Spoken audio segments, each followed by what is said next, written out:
Assalamualaikum warahmatullahi wabarakatuh. Assalamualaikum warahmatullahi wabarakatuh. Semoga Buya dan keluarga selalu dalam lindungan Allah Subhanahu wa taala. Amin ya rabbal alamin. Buya, saya mau bertanya mengenai jual beli emas secara online. Penjual online menawarkan barang yang bukan miliknya kepada pembeli. Kalau ada yang membeli, maka penjual itu baru membeli emas tersebut di toko dengan mengambil keuntungan. Sedangkan sepemahaman saya orang awam, jual beli emas haruslah ada barang dan ada uang. Akan tetapi bagaimana dengan fenomena jual beli emas secara online yang sedang menjadi tren sekarang? Mohon arahannya Buya agar kami tidak tersesat. Baik.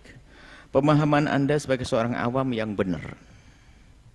Tidak perlulah kita harus mengolah-ngolah uang tidak sama dengan emas. Sudah hampir disepakati oleh para ulama bahwasanya emas, uang adalah sama-sama dimasukkan hukumnya hukum naqdain. Kalau sudah naqdain, emas perak dan termasuk di dalamnya adalah uang, kalau orang transaksi emas dan perak atau uang dengan emas, maka di situ harus ada namanya serah terima. Serah terima. Jadi harus ada khulul sama taqabud. Jadi dalam transaksinya harus diucapkan kalimat kontan. Kemudian dan juga harus diserah terimakan langsung. Khulul sama taqabud. Kalau khulul itu dalam transaksinya. Jadi aku beli emas kontan dan harus diserah terimakan juga saat itu. Kalau tidak akan masuk wilayah riba. Dan ingat, riba tidak harus selalu dirugikan. Ada ribanya riba tempo.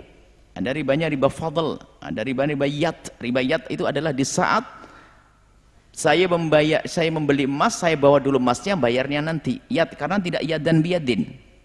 Saya tidak menyerahkan uang dan emas saya ambil uangnya nanti. Biarpun tidak dirugikan itu. Tidak dirugikan, contohnya apa? Ada bos kaya raya masuk ke toko emas Anda, lalu dia tertarik, wah ini kalungnya bagus buat anak saya. Aduh, kebetulan saya nggak duit. Nggak apa bos, nanti gampang duitnya, transaksi. Duitnya nanti, nggak sah. Masuk riba, ribanya ribayat. Ribayat. Kemudian ada lagi namanya nasi'ah. Ribanya adalah karena apa? Di dalam transaksinya itu adalah tidak dibuat kontan. Nanti bayarnya. Aku beli sekarang, bayar nanti, nggak boleh. Maka jual beli emas, maka termasuk kredit emas tidak diperkenankan. Karena apa? Sebagian daripada pembayarannya adalah ditunda. Kalaupun ada orang berusaha untuk menghalalkan urusan Anda, urusan dia, kita hanya bicara dengan dalam fikih di dalam madhab imam 4 madhab selesai. Kalau ada yang ingin keluar dari madhab ini adalah silahkan, urusan masing-masing kita dengan Allah. Maka kami sampaikan semacam ini. Baik, kemudian cuman ada cara, kalau ada orang seperti itu tadi online, bisa cara begini. Jadi belum terjadi transaksi, hanya sekedar janji saja. Misalnya Anda ingin jualan emas tapi Anda tidak punya barang, tapi Anda bisa cari pembeli, ya kan? Anda bisa cari pembeli. Kalau sudah Anda mendapatkan pembeli yang bakal membeli kepada Anda dengan harga lebih, Anda mencari emas, kan begitu? Jadi yang sana janji membeli, Anda beli emas. Setelah Anda beli emas, baru Anda jual ke mereka. Anda jual kepada orang. Jadi jangan sampai terjadi transaksi yang uangnya tidak dibayarkan kontan dan juga tidak diserah terimakan secara kontan, dan juga dalam transaksinya tidak kontan, itu tidak diperkenankan, masuk riba. Anda awam tapi awamnya benar Anda itu.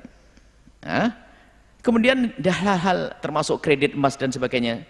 Kami heran juga kenapa kredit emas kok dipaksakan, seperti mendesak. Kalau orang tidak kredit emas bisa mati atau bagaimana? Kok memaksakan diri harus pakai kredit emas?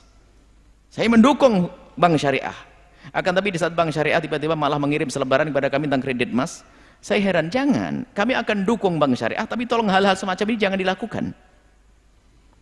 Saya mendukung bank syariah, itu mendukung. Saya mendukung sekali. Dan kita pun selalu dengan bank syariah. Tapi ada beberapa transaksi semacam ini, tolonglah dievaluasi. Jangan. Nggak mendesak. Apa yang mendesak orang kredit emas? Mati nggak kredit emas? Kenapa paksain orang harus kredit emas? Sampai kita harus merubah fatwa-fatwa itu? Nah ini. Jadi kalau memang tidak terjadi transaksi kontan, kemudian serah terimanya tidak sama-sama langsung, maka betul yang Anda katakan masuk wilayah riba. Terserah, asalkan bentuk, pokoknya transaksi namanya apa saja, sudah selesai. Masuk wilayah riba, dan Anda harus jauh-jauh dari cara yang semacam itu. Jual beli yang lainnya saja, jangan cari haram, murka Allah kan mengerikan. Masih ada kok dagangan yang lain. Orang kaya tidak harus jualan emas kok. Ada jual daun saja kaya juga ada kok. Kenapa kita harus mencari yang haram? Kita mencari yang Allah tidak ridho. Hijrahlah. Bumi Allah luas. Yang mengayakan adalah Allah, bukan pekerjaan Anda dan bukan bisnis Anda. Allah yang menjadikan kaya. Itu saja. Wallahu a'lam bishawab.